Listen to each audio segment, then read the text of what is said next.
All right, everybody. This is going to be a video on my number one recommended study Bible resource. Okay. I have here, this is the Hebrew Greek Keyword Study Bible. This is the King James Version. This is put out by AMG Publishers. Okay. So here's the Bible. And the executive editor of this Bible, his name is Spiros Zodiates, and he started AMG Ministries and Publishers. They do a lot of things that I'm not going to talk about, but one of the interesting thing about Spiros Zodiates is that he was a native Greek. He was born in, I believe, Cyprus, and he grew up speaking Greek, and he did a Greek education, and then he came and I believe he went to some schooling in the United States. He also was a biblical Greek scholar. He was a dispensational evangelical. I would say his theology was Baptistic. I don't know if he identified by the name Baptist, but his theology would be like dispensational evangelical Baptistic. Okay, so let's talk about the physical features of the Bible, then we'll get into all the really good stuff. So this particular one is genuine leather, black. They do have other editions, but the black leather is stiff. I think it's the word my wife used to describe, which I would agree. It's not. I don't think it's cheap, but it's not like super soft. It doesn't feel like a crazy premium leather. If you've ever had like calfskin Bibles, or like even I did a review of the Bible House Schofield edition a while back. It's, I don't know how to explain it. It's just very stiff, very like matte almost. I don't know exactly what kind of leather it is. It does feel durable and thick, so I wouldn't be worried about that, but it's just not like crazy soft, okay, which, whatever. A cover is a cover, okay. It does have spine hubs. These are like mini hubs. They're not like full-size hubs, but they're present. They're just like barely there, okay. It does have a sewn binding, so it's not glued. It does have a paste down binding, so you can see here, all that's connecting the text block is just kind of this one sheet here. On some premium Bibles, you'll see they'll have like a leather strip going along here, and that probably is more durable, but a lot of times they won't lay flat. Like this one lays real flat, pretty nice. You can't maybe see from the angle, but it does lay pretty flat. Like sometimes when they have that little premium lip, they tend to like stick up a little bit, okay? Just depends on who binds it and all that. It does have gold stamping on the spine. There is gold gilding on the side. It does have one ribbon. It's just like a normal Bible ribbon. It's nothing special, but it does what you need it to do. Okay, so let's start opening up. Okay, so let's talk about the paper here. Okay, let me zoom in just a little bit so you can see here. The paper is interesting. It's not super like transparent like some other papers. I don't know what the GSM is on the paper. Some have guessed like in the lower 30s. One thing I will say about the paper though is it crinkles very easily. I've had a couple of these in the past at different points, and like one of the things I noticed was when I opened this Bible out of the box, like there was I don't know if you can see, there's like some crinkling there. And I remember I had one of these years ago, and like if you accidentally crinkle the page, like it's there. Like, so the paper's not super high quality, but it's not super transparent. But like it just doesn't feel like it just, I don't really know how to explain. It's a weird paper that's not comparable to any other Bibles that I've had. I wouldn't say it's junk paper. I wouldn't say it's super premium. It's pretty opaque. Like look, just going through here, like I usually am pretty sensitive to seeing text on the other side, and this is really not that bad. In fact, this is a lot better than I remember it being. Maybe they changed the paper recently. I don't really know. Okay. All right. So as you can see, going through the layout here, the layout is just a simple standard. This is what you see in most in a lot of Bibles today. It's just simple 2-column verse by verse layout, pretty standard. I personally prefer paragraph. I prefer single column paragraph, but that takes up a lot more space. Double column paragraph would be acceptable too. I kind of wish this was double column paragraph. I also forgot to mention that it is pretty big. Like, it's not crazy big. It's a little bit bigger than like a normal size study Bible. It's like just small enough to where I feel like it's usable. If it was bigger, I definitely wouldn't, probably wouldn't use it. But it's just like barely there, if you know what I'm saying. But it is a little bit bigger, and you'll see why. It's because there's a whole Hebrew and Greek dictionary in the back. Okay, so let's move on. The font is probably like 9 point. It's somewhere between 9 and 10. It might even be 10 point, but it's at least in the main text, the font is totally fine. I don't have any problems with it. I struggle when it gets closer down to 8 point, but I don't see any issues with this. Let me just show it up just so you can see. The font looks pretty crisp, pretty modern. I don't know what kind of font it is, but it's, I actually kind of like it, to be honest. But it does have center column references, so there's a lot of cross references. Occasionally you'll have, like, here you can see there's a literal or more formal rendering of the Hebrew. They might have like alternate translations, synonyms, et cetera, things like that. It is red letter, so let's go to the New Testament. I haven't really looked too much at the red letter. It's definitely a little inconsistent. Like on these pages, it's a little bit lighter than over here. But it's definitely more of like a red color, not really pinkish. I think it looks all right. If for me to say it's all right, probably means it's pretty good because I'm pretty picky. So it does have wide-ish margins. So like I think this is an inch. I think the inner margin is 3/4 of an inch, but obviously you can't write on all that. And then there's not a whole lot of space on the top or bottom. That is one thing I would like to see different. I would love to see a little bit more on the side and on the bottom and on the top. Okay, but one other thing is, because there's this margin in the middle, there's really no text in the gutter.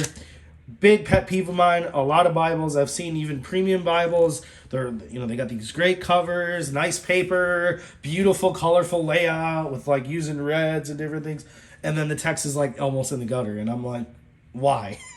Why? I don't know. This particular edition is thumb indexed, so you can see that here, the thumb indexing. It's got one for the concordance here, which we're going to talk about. Okay, so let's talk about this Bible.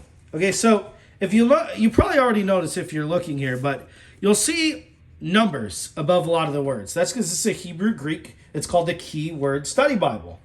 Okay, and so these words are these numbers that you see above these words it's the coding system that James Strong produced with his Strong's Concordance of the Bible. Okay, and so these are coded to Strong's numbering system, and from what I can tell in both the Old and the New Testament, the Hebrew words are coded to the Hebrew Masoretic text, and the New Testament text is coded to the Greek Textus Receptus. I checked a couple places just to be sure about the New Testament, and I didn't have any problems. It was exactly what I would have expected. All right, so there is a dictionary in the back. Okay, so let's say you're studying, and we'll just use this as an example, the word apostle. Now, you'll notice some of the words are bold and some of them aren't.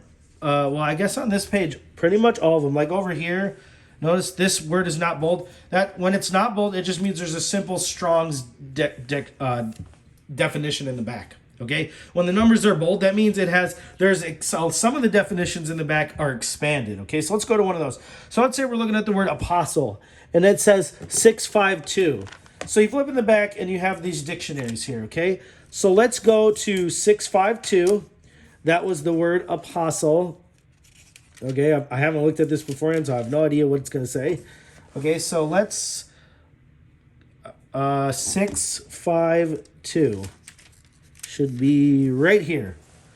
Okay, so let me move this over so you can see. All right, apostolos. Now, what you see right here is the Strong's.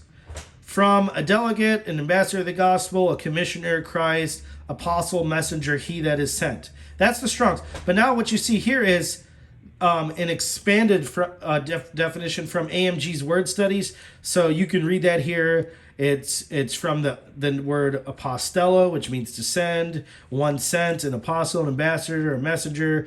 You can look at all, tell you derivatives that come from that word. Pseudo apostle, which is a false apostle, or synonym angelos, which is a messenger or an angel. So you can see that there are all these definitions. A lot of the AMG word studies are very helpful. This font is a lot smaller than the text. Some people might complain, this is probably like, the entries are probably like a 6-point font. Okay? All right, now let me show you something else. Now, in the New Testament, and I'm going to go to a specific place because I'm going to show you an example of where this is actually helpful. So I'm actually going to go to John chapter 4. Okay, so now I want you to notice here, and I'm going to zoom this in a little bit. I want you to look at verse 13 and 14. Do you see these little, this says PPT, this says AOSB. These are grammatical notations that you'll see throughout the New Testament, and they're from Greek grammar, okay? I don't know if you know this, but the Greek grammar and the English grammar don't line up exactly, and I'll show you what I mean by that. Okay, so they give you this bookmark that explains all these codes, okay? And I'm going to show you something, okay? So look at this. Jesus answered and said unto her, whosoever drinketh of this water shall thirst again, but whosoever drinketh of the water that I give him shall never thirst.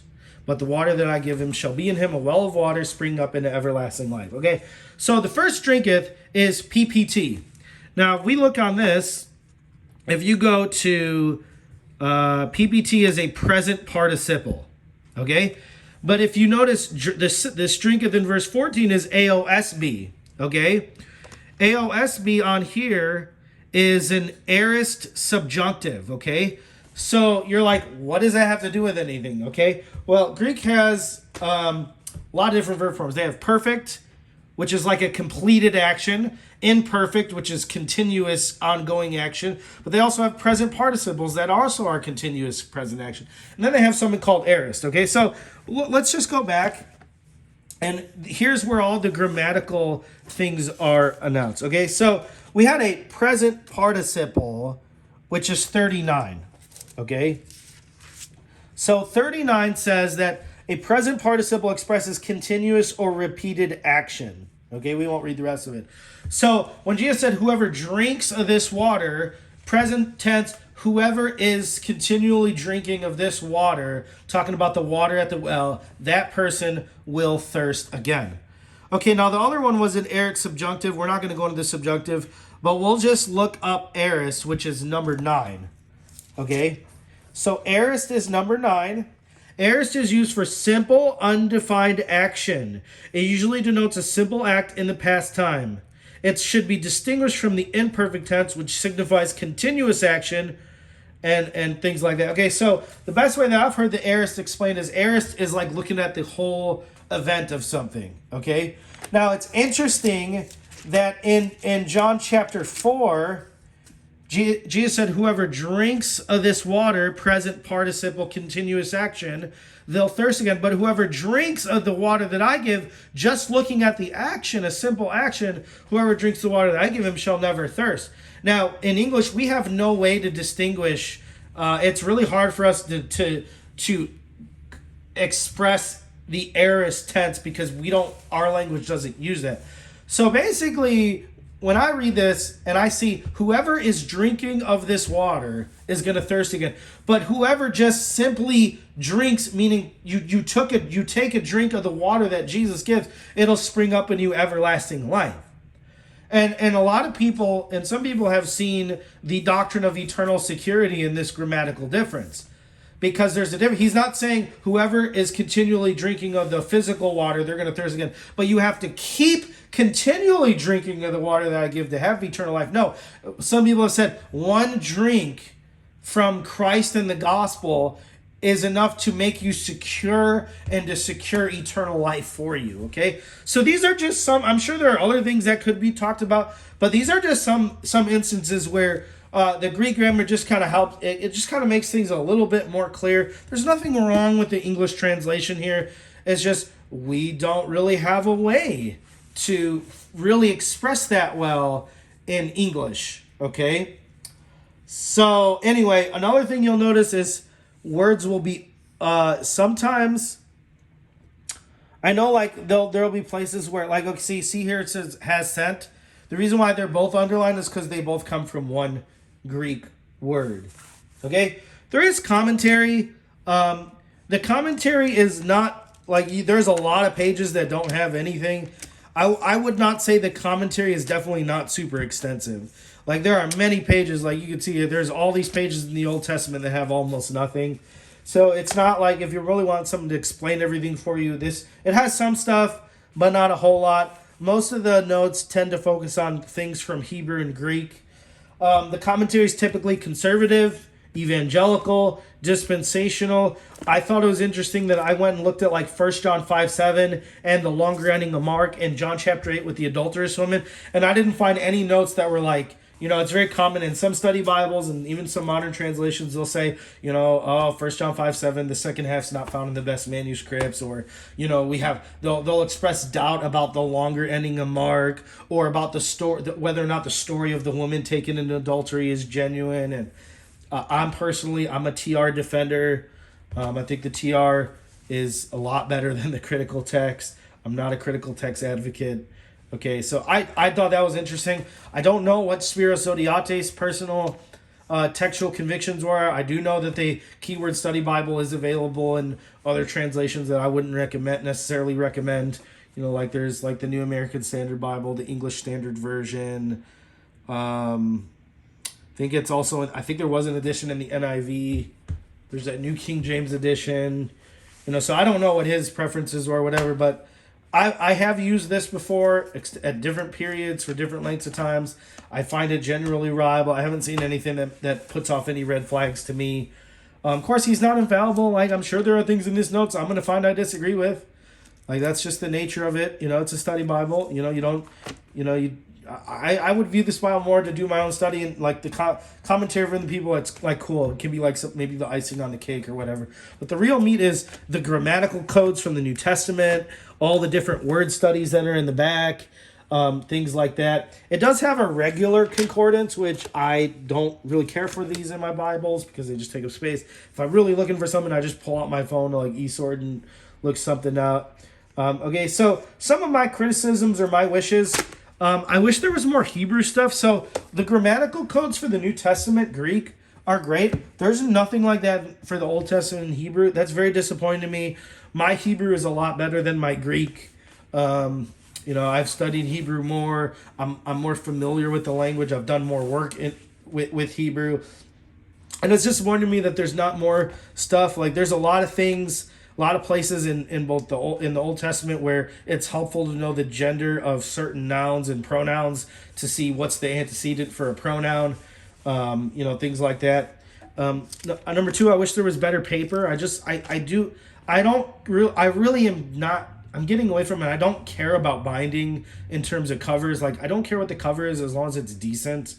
I could even go with an imitation leather Bible as long as like the important things to me are like layout and like what's inside, what's the layout, how does it look. But paper is important to me because bad paper is just frustrating.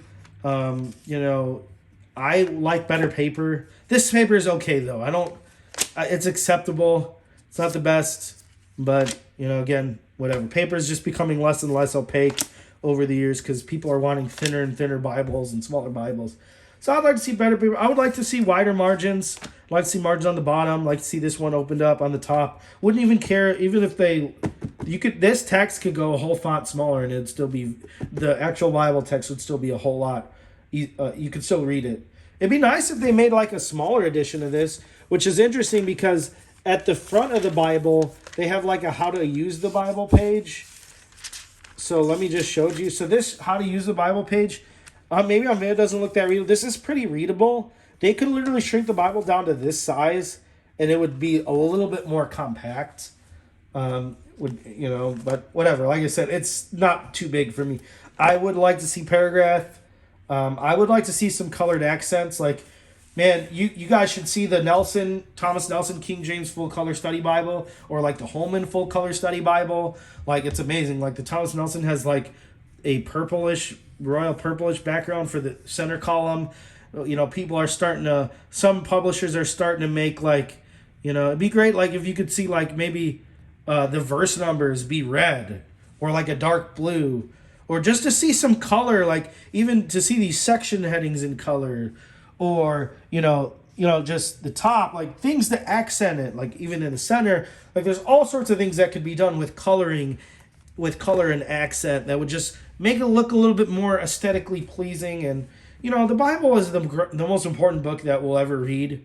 And if there's anything that's worth like artistic high quality and to be aesthetically pleasing, in my opinion, it's the Bible. And we live in a world where everything that we look at, like we look at websites and we look at all these things with this nice design and color and whatever, and then a lot of our Bibles just kind of like like this is a great resource and I'm going to read the Bible for the words, but I like, just my personal preference, I like sitting down and seeing a Bible that's beautiful, and I'm not necessarily talking about the cover, but just beautiful in its presentation and its font and its layout, etc. So this is a great Bible, the AMG Keyword Study Bible. It's my #1 recommended Bible. You don't have to have Hebrew or Greek training to use it. I used it before I ever taken a Hebrew or Greek course. Though I definitely recommend, if you're able to take Hebrew and Greek, I highly recommend it. And this Bible, I benefit from it. I know some of these things that I was telling you about, like aorist and present participle, and I'm sure there's a wealth of things in here, that would be great.